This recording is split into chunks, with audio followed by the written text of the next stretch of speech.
स्नेहल, आप सबका स्वागत है मेरे चैनल में इंटीरियर डेकोर स्टेशन।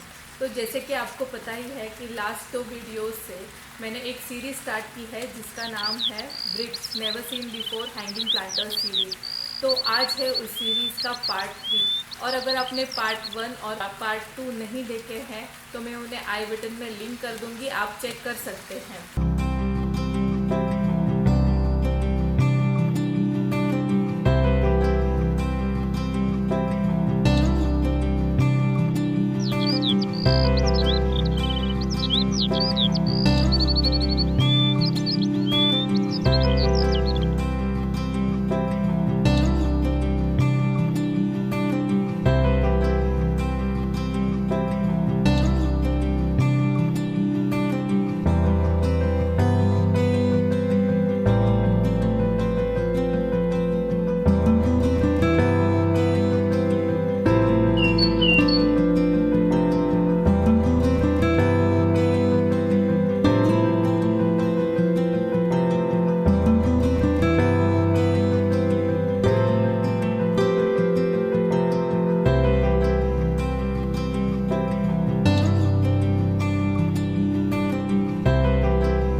आप मेरे चैनल के दूसरे वीडियोस भी देखना चाहते हैं तो आप डिस्क्रिप्शन बॉक्स चेक कर सकते हैं। मैं हमेशा ट्राई करती हूँ कि आपके लिए कुछ यूनिक वीडियोस बनाऊं जो आपने पहले कभी नहीं देखे हैं।